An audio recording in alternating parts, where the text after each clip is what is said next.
We love democracy. We love democracy. We love.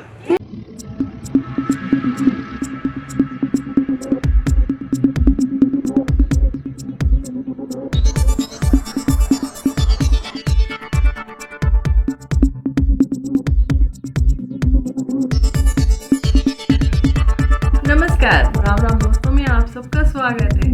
दोस्तों एक खबर निकल कर आ रही है म्यांमार से। दरअसल म्यांमार और मिजोरम की सीमा एक दूसरे से सटी हुई है और नवंबर के महीने में म्यांमार की इस सीमा पर एक एयर स्ट्राइक हुई और उस एयर स्ट्राइक के बाद से म्यांमार से बड़ी संख्या में लोग पलायन करके भारत की सीमा में आने लगे हैं। इससे भारत में जो शरणार्थी संकट है वो बढ़ चला है।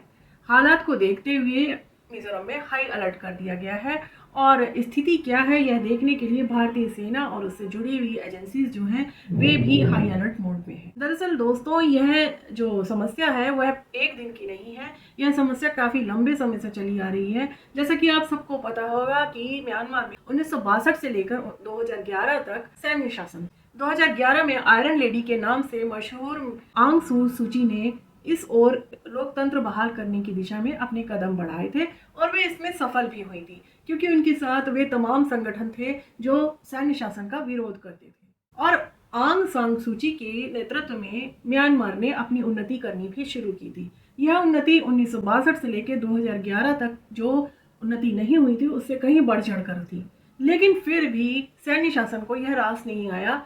कारण यह है कि जो उनके हाथ में अभी तक शासन था वह हाथ से छूटता हुआ नजर आ रहा था और वे देख रहे थे कि लगातार सैन्य शासन के प्रति लोगों का विरोध बढ़ता जा रहा है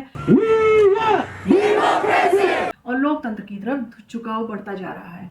ऐसा देखते हुए 2011 से लेकर 2021 में आते आते सेना ने फिर से तख्तापलट किया और आंग सान सूची को गिरफ्तार करके जेल में डाल दिया। उसके बाद म्यांमार में बहुत ज़्यादा उथल पुथल शुरू हुई और लोकतंत्र में विश्वास करने वाले जो लोग थे और आंग सान सूची के साथ जो खड़े हुए थे उन्होंने सेना का विरोध करना शुरू कर दिया और वहां पर ऐसे 3 गुट बन गए जो एक साथ मिलकर सेना से लोहा लेने में जुट गए। पहले तो ये झड़पें बहुत छोटी मोटी हुआ करती थी, लेकिन धीरे धीरे इसने एक जंग का रूप ले लिया और हालात इस कदर बिगड़ गए कि सेना अब एयर स्ट्राइक करने पर आमादा हो गई। म्यांमार की सेना ने सीमा पर एयर स्ट्राइक की और जिसकी वजह से वहां के जो निवासी थे वे घबरा कर अपनी जगह छोड़कर म्यांमार से मिजोरम की तरफ पलायन करने लगे। यह पलायन पहले तो बहुत हुआ था, लेकिन अब नवंबर के महीने में यह पलायन बहुत तेजी से बढ़ चुका है। एक आंकड़े के अनुसार देखा जाए 26,000 शरणार्थी भारत में शरण लेने के लिए उत्सुक हैं। इनमें म्यांमार की सेना के सैनिक भी हैं। अब तक तकरीबन 50 सैनिकों ने भारत आकर आत्मसमर्पण कर दिया है।